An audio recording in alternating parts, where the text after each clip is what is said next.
Law, this is problem number 14 from illustrations in electric field. और problem कुछ ऐसा है कि लाइक एक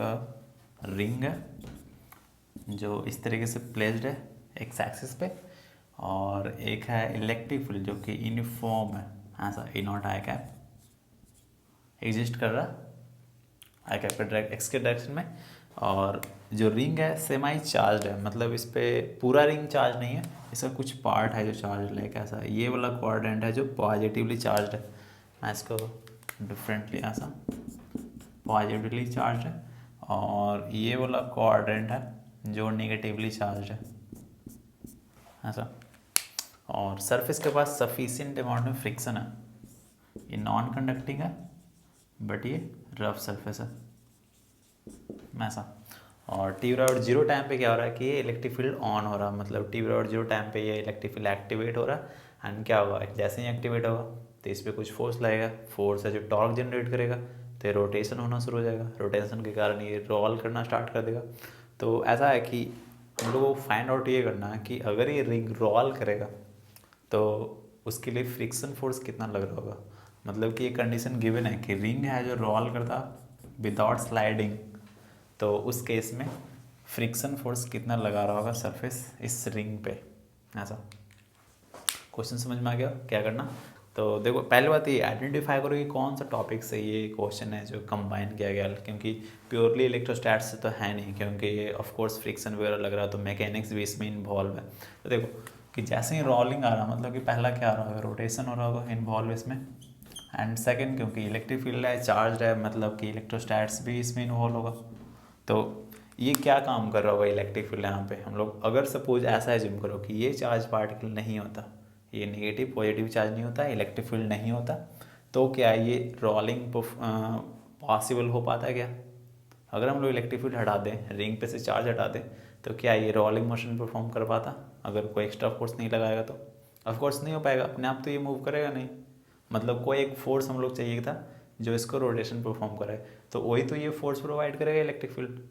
मतलब इलेक्ट्रिक फील्ड सिंपली ये करेगा कि इसको सफिशिएंटली ये टॉर्क प्रोवाइड कर देगा, एंड फ्रिक्शन ऑफ कोर्स ये भी टॉर्क प्रोवाइड करेगा, एंड ये रोल कर पाएगा। तो जो अगर इसी क्वेश्चन को ऐसा कुछ दिया होता जब रोटेशन हम लोग पढ़ रहे होते, तो सेम क्वेश्चन कुछ ऐसा होता कि ये कुछ एफ फोर्स एक्ट कर रहा रिंग के टॉप मोस्ट पॉइंट पे, और ये फ्रिक्शन फोर्स बैकवर्ड डायरेक्शन में लग रहा होगा, तो इस केस में रोलिंग करने के लिए क्या कंडीशन होगा, या फिर इसमें फ्रिक्शन फोर्स क्या होगा, कितना एक्सेशन से ये लीनियरली मूव करेगा, तो ये सब फाइंड करने के लिए आ रहा था रोटेशन में। तो सेम कॉन्सेप्ट पे ही हम लोग को फाइंड आउट करना। तो पहला चीज़ हम लोग क्या करेंगे कि ये टोटल पहले टॉर्क निकालेंगे इलेक्ट्रिक फील्ड के कारण, कि ये इस पर कितना टॉर्क लगा रहा होगा, राइट। एंड एक चीज़ और फोर्स भी निकालेंगे कितना लगा रहा होगा ये इलेक्ट्रिक फील्ड के कारण इस पर। तो पहला इक्वेशन हम लोग लिखेंगे ट्रांसलेशन के कारण, कि रिंग इसका ट्रांसलेशन मोशन के कारण हम लोग इक्वेशन लिखेंगे फर्स्ट इक्वेशन, जो कि नेट फोर्स बराबर mass into acceleration Newton second law ऐसा।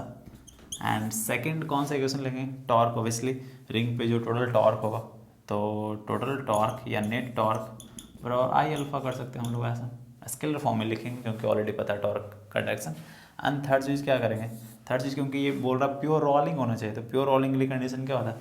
ए बराबर आर अल्फा ऐसा। बस तीन इक्वेशन हम लोग को जनरेट करना एंड तीनों को सोल्व करना, सिंपल कॉन्सेप्ट ऐसा। तो देखते हैं हम लोग कैसे कैसे इक्वेशन जनरेट करते हैं।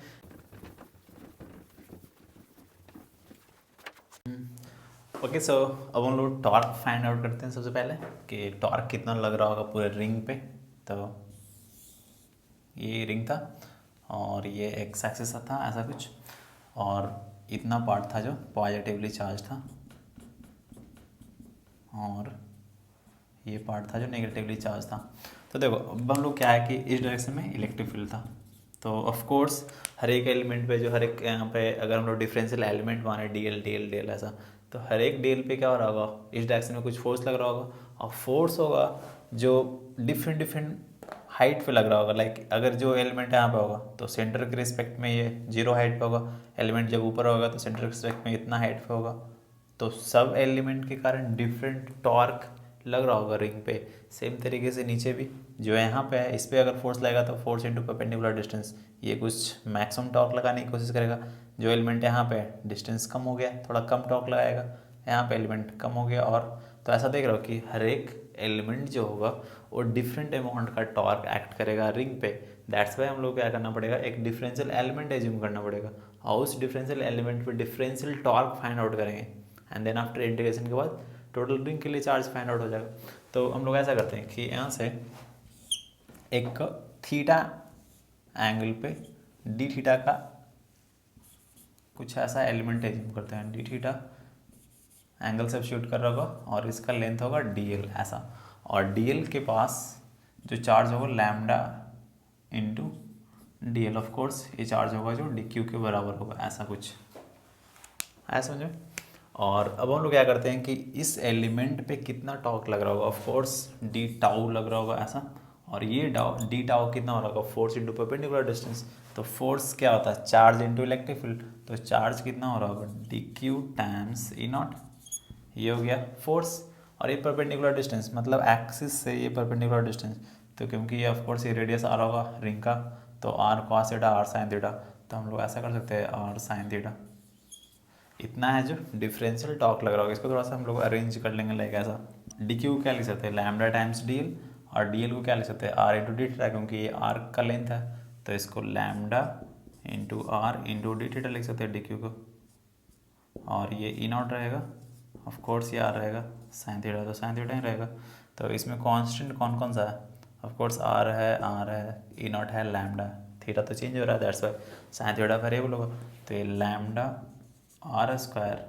ई नॉट बाहर आ जाएगा एंड इसको लिख सकते साइन थीटा डी थीटा ऐसा, और ये आ जाएगा डी टाउ बराबर, मतलब इतना इस एलिमेंट पे इतना टॉर्क लग रहा होगा राइट। अब यहाँ पे देखो हम लोग क्या करते हैं, थोड़ा शॉर्टकट अपनाएंगे, क्योंकि ये एलिमेंट पे जो निगेटिवली चार्ज पार्ट के लिए यहाँ पे रिंग का लोअर पार्ट है, इस पर भी फोर्स तो क्या लग रहा होगा, इधर लग रहा होगा हर एक एलिमेंट पे, जैसे इस पर फोर्स इधर लग रहा था तो ये फोर्स इंटू परपेंडिकुलर करके हम लोग टॉर्क निकालते राइट। अब ये एलिमेंट पे अगर हम लोग सिमेट्रिकली थीटा एंगल पे नीचे वाला कोई एलिमेंट एज्यूम करें, कुछ क्या उसको बोल सकते हैं थीटा पोजीशन पे, तो ये अगेन क्या हो रहा होगा, इधर फोर्स लग रहा होगा और ये जो टॉर्क है ये क्लॉकवाइज एक्ट कर रहा होगा, ये भी क्लॉकवाइज, तो दोनों टॉर्क है जो ऐड नहीं हो जाएगा, तो हम लोग एक ही साथ टोटल टॉर्क नहीं फाइंड आउट कर सकते, इसको सिंपली 2 से मल्टीप्लाई कर देंगे, क्योंकि जितना चार्ज इस रीजन में उतना ही चार्ज इस रीजन में, क्योंकि दोनों अपोजिट डायरेक्शन का अपोजिट साइन का, दैट्स बाई टॉर्क है जो सिमिलर फैशन में लगाएगा क्लॉकवाइज। तो हम लोग सिंपली क्या देते हैं कि इसी में ट्वाइस कर देते हैं, तो ये टोटल है जो हम लोग के पास आ जाएगा टॉर्क पूरे रिंग पे। तो अब इसको हम लोग सोल्व आउट कर लेते हैं पहले, तो कितना हो जाएगा D tau, sorry D F नहीं है डी टाउ है, डी टाउ है, और ये इक्वल्स टू क्या आ जाएगा 2 lambda R square E naught into sine theta into D theta ऐसा। तो इसको क्या करते हैं हम लोग इंटीग्रेट कर देते हैं, कहाँ से कहाँ तक, 0 से पाई एक ही बार में, सॉरी 0 से पाई बाई 2 होगा ना, क्योंकि पाई चार्ज यहीं तक है ना, तो एक ही बार में, क्योंकि ऑलरेडी इसको हम लोग ट्वाइस कर चुके हैं, तो सिर्फ लिमिट 0 से पाई बाई 2 लेंगे तो पूरा के लिए आ जाएगा। तो ये क्या आ जाएगा 2 lambda R square E naught sine theta का इंटीग्रेशन क्या होगा माइनस कॉस थीटा, एंड ये क्या आ जाएगा 0 से पाई बाई 2, एंड ये कितना हो जाएगा 2 lambda R square E naught cos pi by 2 0 हो जाएगा, माइनस माइनस प्लस कॉस 0 1 हो जाएगा, तो दैट्स वाई कितना आ गया 2 lambda R square E naught, ये आ गया हम लोग के पास net torque on the ring due to electric field ऐसा। तो अब देखो टॉर्क आ गया हम लोग के पास 2 lambda R square E naught, और अब हम लोग फाइंड आउट क्या करेंगे, ऑफ कोर्स फोर्स। तो देखो फोर्स बहुत ईजी, क्योंकि ये जितना पॉजिटिव चार्ज ऊपर है उतना ही पॉजिटिव नेगेटिव चार्ज नीचे है, तो नेट फोर्स 0, क्योंकि टोटल रिंग पे नेट चार्ज क्या हो रहा है 0 हो रहा है, दैट मीन्स इलेक्ट्रिक फील्ड के कारण टोटल फोर्स लग रहा होगा रिंग पे 0, तो ये फोर्स नहीं लगा रहा बट टॉर्क लगा रहा, तो दैट्स वाई अब हम लोग इक्वेशन लिखेंगे डायरेक्टली, देखो ऐसा, ये याद रखना कि टॉर्क कितना आ रहा और किसी का जरूरत नहीं है। ओके सो अब हम लोग लिखते हैं इक्वेशन ट्रांसलेशन के कारण तो फर्स्ट हम लोग क्या लिखेंगे, ट्रांसलेशन के कारण। तो रिंग कुछ ऐसा था और इस पर नेट फोर्स आगे की तरफ जीरो लग रहा था, जो कि इलेक्ट्रोस्टैटिक फोर्स था, नेट चार्ज जीरो होने के कारण। अब हम लोग देखते हैं फ्रिक्शन किधर लग रहा होगा, क्योंकि रिंग आगे की तरफ मूव करेगा, मतलब क्या हो रहा होगा, फ्रिक्शन है जो आगे की तरफ लग रहा होगा। दैट्स वाई हम लोग फ्रिक्शन फॉरवर्ड डायरेक्शन में मानेंगे ऐसा कुछ, क्योंकि फॉरवर्ड डायरेक्शन में कोई फोर्स है ही नहीं सपोर्ट करने के लिए, तो ये रिंग रोल कैसे कर पाएगा, नहीं कर पाएगा। तो फॉरवर्ड डायरेक्शन में सिर्फ और सिर्फ फ्रिक्शन फोर्स लग रहा, तो फ्रिक्शन फोर्स पर और क्या लिख सकते हैं, मास इंटू एक्सेशन। ये हो गया ट्रांसलेशन के लिए, राइट। अब सेकेंड इक्वेशन क्या लिखेंगे हम लोग, रोटेशन के लिए। तो रोटेशन के लिए टॉर्क देख रहे थे, क्लॉकवाइज में लग रहा था इतना,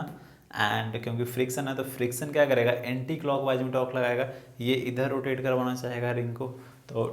क्लॉकवाइज टॉर्क 2 लैम्डा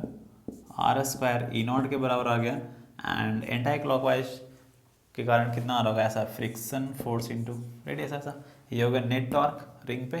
टॉर्क बराबर क्या होता है, I into alpha. And third equation क्या होगा,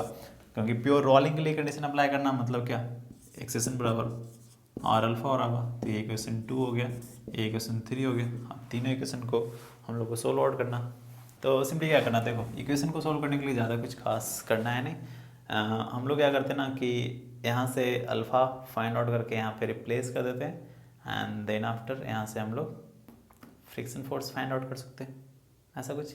या फिर ये भी हम लोग कर सकते हैं कि डायरेक्टली यहाँ से ए निकालेंगे, यहाँ पे पुट करेंगे, एंड अल्फ़ा डायरेक्टली यहाँ पे पुट आउट कर सकते हैं। तो देखो ए बराबर क्या हो रहा होगा, F by M is equal to R alpha. तो अल्फ़ा बराबर क्या आ जाएगा, एफ सॉरी स्मॉल एफ है, small F by M R, ऐसा अल्फ़ा आ गया। अब अल्फ़ा का वैल्यू हम लोग यहाँ पे पुट आउट कर लेंगे, सिंपल। तो ये क्या हो जाएगा, देखो ये 2 lambda R square E naught था और minus F R into radius, और ये आई अल्फ़ा, आई को हम लोग क्या लिख सकते हैं, रिंग है, M R square simply place कर देते हैं, और ये अल्फ़ा का value F by M R कर देता हूँ मैं, F R by M R. तो एम से एम कैंसिल आउट हो जाएगा, आर से आर कैंसिल आउट हो जाएगा, तो 2 lambda R square E naught और एफ आर इंटू आर उधर चेंज कर देता हूँ, तो एफ आर इंटू आर, अब प्लस ये क्या आ जाएगा, एफ आर इंटू, और ये कैंसिल आउट होने के बाद बच रहा है इतना, और इसको राइट साइड सेंड करने के बाद बच रहा, तो ये क्या हो जाएगा, हम लोग अब इंटरचेंज कर देते हैं, मतलब 2 एफ आर इंटू आर बराबर 2 lambda R square E naught, 2 से 2 कैंसिल आउट हो जाएगा, आर से आर कैंसिल आउट हो जाएगा, तो एफ आर जो कि फ्रिक्शन फोर्स है, लैम्डा आर ई नॉट के बराबर हो गया, कुछ ऐसा। और ये किस डायरेक्शन में लग रहा होगा, टुवार्ड्स पॉजिटिव एक्स एक्सिस के लॉन्ग लग रहा होगा, कुछ ऐसा, क्योंकि फ्रिक्शन हम लोग फॉरवर्ड डायरेक्शन में माने थे, तो ऐसा आ जाएगा। So that's it and see you in the next one, thank you.